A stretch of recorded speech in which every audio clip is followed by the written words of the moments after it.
வருங்கால அரசு ஊழியர்களுக்கும் ஆசிரியர்களுக்கும் இனிய காலை வணக்கம். காலை எழுந்தவுடன் கணக்கு 22வது நாளுக்கான ஆன்சர் கீ அந்த வீடியோவில் பார்க்கலாம். 106வது கேள்வி பாருங்கள். ஒரு சரிவகத்தின் இணையற்ற பக்கங்கள் சமம் எனில் அது ஒரு டேஷ். அதாவது ஒரு சரிவகம் அப்படின்னா முதல்ல என்னது தெரியணும். சரிவகம்னு பார்த்தீங்கன்னா 2 பக்கங்கள் மட்டும் இணையாக இருக்கும், மீதி 2 பக்கம் இணை இல்லாமல் இருக்கும். இணைனா பேரலல், ஒரே மாதிரி போகிறது. சமமாக இருக்குன்னு கிடையாதுமா, இணை ஞாபகம் வச்சுக்கோங்க. இணை வேறு, சமம் வேறு. 2 பக்கங்கள் இணையாக இருக்கும், மீதி இருக்கிற 2 பக்கம் இணை இல்லாமல் இருக்கும். அவங்க என்ன சொல்கிறாங்கன்னா, இந்த இணையற்ற பக்கங்கள் இதோ இருக்கு இல்லையா, இந்த இணையற்ற பக்கங்கள் இது 2 சமமாக இருக்குன்னா, இது 2 வேறு வேறு அளவாக இருக்கும். இது 5, இது 15 அப்படின்னா இது 5ஆக இருக்கலாம், 7ஆக இருக்கலாம். இங்கே இவங்க சொல்கிறது இந்த இணையற்ற பக்கங்கள் 2 சமமாக இருக்கும். உதாரணத்துக்கு இது 7, இது 7, இந்த மாதிரி அதோட அளவில் ஈக்குவலாக இருக்குது அப்படின்னா அந்த சரிவகத்தை நம்ம என்னன்னு சொல்லுவோம் அப்படின்னா இரு சமபக்க சரிவகம்னு சொல்லுவோம். என்னன்னு சொல்லுவோம்? இரு சமபக்க சரிவகம். இதை தெரிஞ்சு வச்சுக்கோங்க. இது ஒரு முக்கியமான கேள்வி, ஈஸியாக கேட்டு போயிடுவாங்க பாருங்கள். அடுத்தது 107. உயரம் 5 சென்டிமீட்டர், இணைப்பக்க அளவுகள் முறையே 8 சென்டிமீட்டர் 10 சென்டிமீட்டர் கொண்ட சரிவகத்தின் பரப்பளவு. அப்போ சரிவகத்தின் பரப்பளவுக்கு ஃபார்முலா தெரியணும். சரிவகத்தின் பரப்பளவுக்கு ½ × h × a + b. So ½ × h உயரம் 5 சென்டிமீட்டர் × a + b, 8யும் 10யும் கூட்டினோன்னா 18, 1 2 9 2 18, ஸோ 9 45 சதுர சென்டிமீட்டர் அப்படிங்கிறது தான் இதுக்கான விடை. ஃபார்முலா தெரியணும். நம்ம ஏற்கனவே 2 டைமென்ஷனுக்கு ஃபார்முலாலாம் தனியாக வீடியோவே போட்டிருக்கோம், சரிங்களா? அடுத்தது 108. ஒரு சட்டையின் காலர் பகுதி இரு சமபக்க சரிவகமாக உள்ளது. அதன் இணைப்பக்கங்கள் முறையே 17 சென்டிமீட்டர் மற்றும் 14 சென்டிமீட்டர். உயரம் 4 சென்டிமீட்டர் எனில் காலர் தைப்பதற்கு பயன்படுத்தப்படும் துணியின் பரப்பளவை காண்க.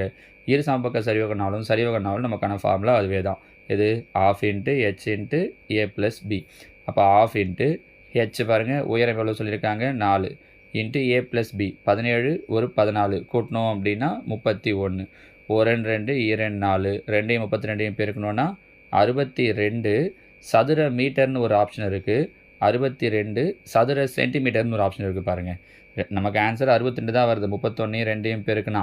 ஆனால் சதுர மீட்டர் சதுர சென்டிமீட்டர் இருக்குது. அவங்க கொடுக்கக்கூடிய யூனிட்ஸ் பாருங்கள், எல்லாமே சென்டிமீட்டரில் இருக்குது. ஸோ ஆன்சரும் சென்டிமீட்டரில் தான் வரும். அப்போ 62 சதுர சென்டிமீட்டர். கொஞ்சம் கவனமாக போடணும் பாருங்கள். நீங்கள் டக்குன்னு 62 பார்த்தோன்னே இதை டிக் பண்ணிட்டீங்க அப்படின்னா தப்பாயிடும், சரிங்களா? அடுத்ததாக 109. 63 சென்டிமீட்டர் ஸ்கொயர் பரப்பளவு உள்ள ஒரு நாற்கரத்தின் ஒரு மூலை விட்டம் 7 சென்டிமீட்டர். மேலும் எதிர் உச்சிகளிலிருந்து அம்மூலை விட்டத்திற்கு வரையப்படும் குத்துக்கோடுகளின் நீளங்கள் 5 சென்டிமீட்டர் மற்றும் x சென்டிமீட்டர் எனில் எக்ஸின் மதிப்பு. அப்போ இங்கே என்ன தெரியணும்னா, நாற்கரத்தின் பரப்பளவுக்கான ஃபார்முலா தெரியணும். சரிவகத்துக்கு சொன்ன மாதிரியே தான் ½ × d × h1 + h2. இது பரப்பளவுக்கான ஃபார்முலா. இது பரப்பளவு தான் எவ்வளோ கொடுத்துருக்காங்க அப்படின்னா 63. இதில் பாருங்கள், இந்த 2 இந்த பக்கம் எடுத்துகிட்டு வந்துடலாம், இல்லை இப்படி அப்ளை பண்ணிட்டு கூட அப்புறம் எடுத்துருவாங்க. ½ × d மூலை விட்டம் 7 × h1, ஒரு ஹைட் வந்து x 5, இன்னொரு ஹைட் வந்து தான் என்ன கொடுத்துருக்காங்க அப்படின்னா எக்ஸ்ன்னு கொடுத்துருக்காங்க. 5 + x = 63. இங்கே பாருங்கள், இந்த பெருக்கல்ல இருக்குது 7 ஈக்குவலுக்கு இந்த பக்கம் வந்துச்சு அப்படின்னா வகுத்தல் வந்துடும். 1 7 7 9 7 63. இந்த வகுத்தில் இருக்க 2 ஈக்குவலுக்கு இந்த பக்கம் வந்துச்சுன்னா பெருக்கல் ஆகிடும். 9 2 18. நமக்கு தேவை எக்ஸ் தான்.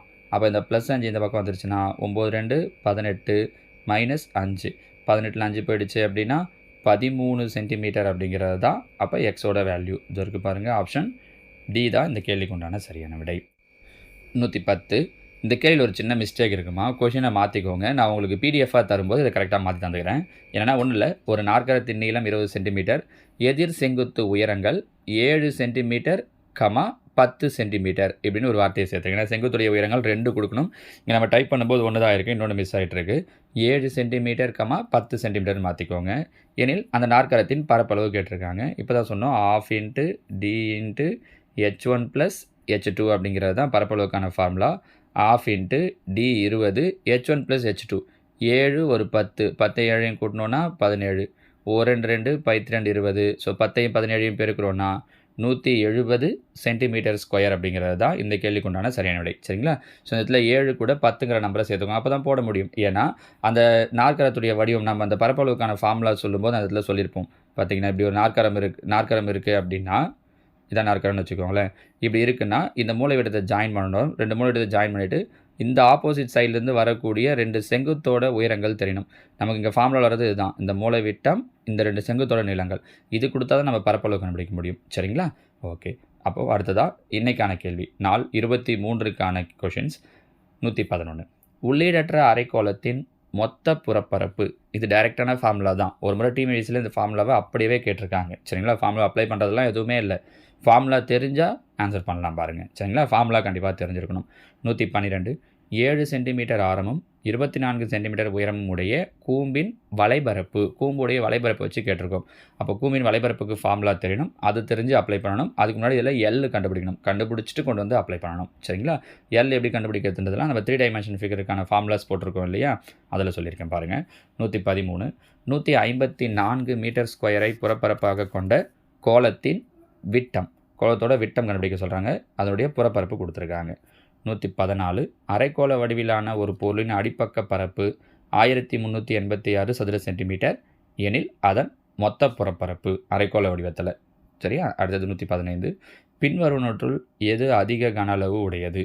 அடிப்பக்க ஆப்ஷன் ஏ அடிப்பக்க பரப்பு 250 சதுர மீட்டர், உயரம் 2 மீட்டர் உடைய உருளை, 21 மீட்டர் ஆரம், 24 மீட்டர் உயரமுடைய கூம்பு, 45 மீட்டர் உயரம், 28 மீட்டர் மற்றும் 7 மீட்டரை ஆரங்களாக கொண்ட இடைக்கண்டம், 21 மீட்டரை ஆரமாக கொண்ட அரைக்கோளம். அப்போ இதுக்கு என்ன பண்ணணும் அப்படின்னா, இந்த 4 வடிவத்துக்குமே நீங்கள் கன அளவு கண்டுபிடிக்கணும். 4த்தையும் கண்டுபிடிச்சா மட்டும்தான் சொல்ல முடியும். 4த்துக்கான கன அளவையும் கண்டுபிடிச்சிட்டு அதில் எது அதிகம் அப்படிங்கிறத பார்த்து சூஸ் பண்ணணும். ஸோ 4 வடிவத்துக்கும் நீங்கள் பாருங்கள், உருளை, கூம்பு, இடைக்கண்டம், அரைக்கோளம் 4 வடிவத்துக்குமே கன அளவு தெரிஞ்சுக்கிட்ட மாதிரி இருக்கும். அதனால தான் இப்படி ஒரு கொஸ்டினை கொடுத்துருக்கோம். சரிங்களா? ட்ரை பண்ணி பாருங்கள். நான் இதுக்கான ஆன்சர்ஸை நாளைக்கு சொல்கிறேன். ஓகேவா? தேங்க்யூ.